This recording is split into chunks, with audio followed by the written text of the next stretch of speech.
the Greeks who fucking drew penises on everything? They're like, we don't know much about life and technology.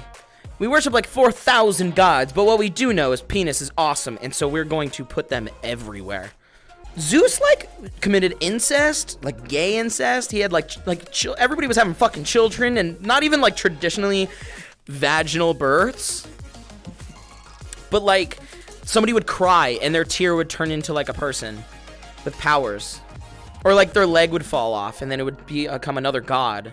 Could you imagine how competitive it would be if like every time somebody sweat or peed or came or pooped or like got amputated and another god showed up? And then Zeus tried to fuck him. Yo, Poseidon was fucking hot. Poseidon knew what was up.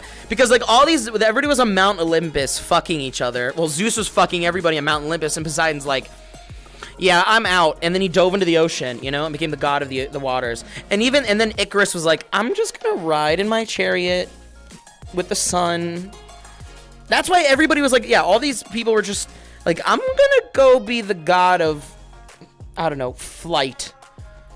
As an excuse to just get out of Zeus's fucking reign of terror. Hades, if you ever watched Hercules, the cartoon movie, which I have to imagine is extremely historically accurate, Hades was badass. He was like, he got it. He was, pardon the pun, down to earth. He understood it. He was like funny, witty. He understood the gritty nature of like, you know, godliness. He had his two little muses, right? That were like, you know, okay, boss. And they would just like fucking bumble around.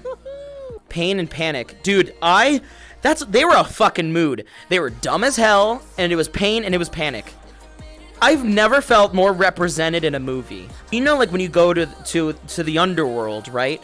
In like, you know, Greek, like the legendary, like the Greek god, whatever. When you go to the underworld, when you die and you go to like underworld, you have to cross the river Styx, which is like this river where like you have to pay your toll to the ferryman. It's like 2 coins or whatever.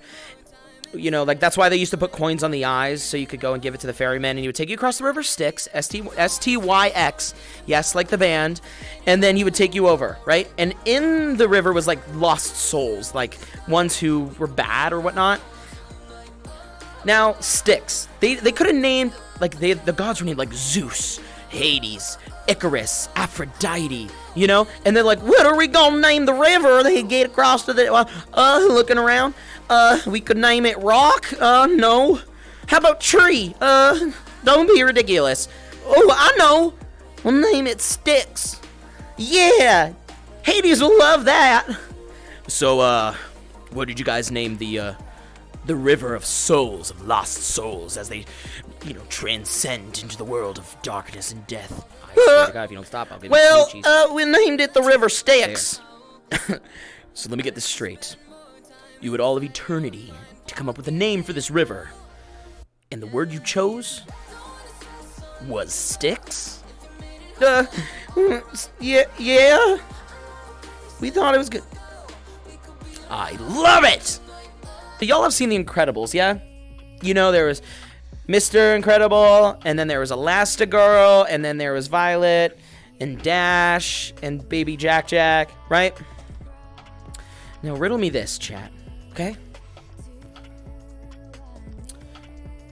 When Elastigirl was pregnant,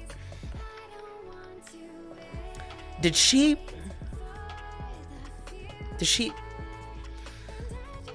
you know, to make things easier, less painful, you know, did she basically turn it into a water slide for ease?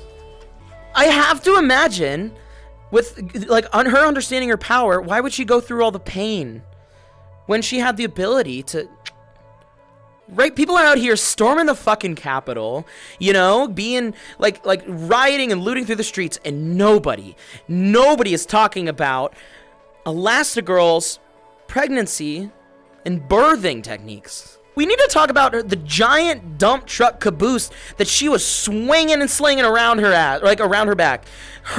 She was so fucking thick, and Pixar or whatever, Disney, had no right making her that thick, which makes me think that she made it a choice, right? She's like, well, if I can literally manipulate every part of my body, I'm gonna give myself a giant fucking dumper. No wonder Mr. Incredible fell in love with her. If I had an ass like that, I'd land all the guys. How much energy is she expending throughout the day to sustain that amount of body modifications? These are the things we need to be talking about. Also, do you think Mr. Incredible came like Hancock did in that live action superhero movie with Will Smith? Like, do you think when he ejaculated, it was like a projectile, like a bullet? Like, did she have to turn her blue, you know, into like a shooting range, like ballistic gel? Do you think she had to turn her how does the vagina work? But like wherever the cum repository is, did she have to reshape it and reinforce it like Kevlar to stop the intense speed of semen? They called Mr. Incredible's dick the cum cannon. But see, it's these things. They never taught me this in like high school. They didn't teach me how to write a check. They didn't teach me how to file taxes, and they didn't teach me about Elastigirl's reproductive system. Well, but like, I mean, I have to imagine she wasn't about to like endure pain just for the experience. She just kind of opened the fuck up, you know, like a fucking python's unhinged jaw ready to just absorb a chicken's egg. Pixar's fucking dirty.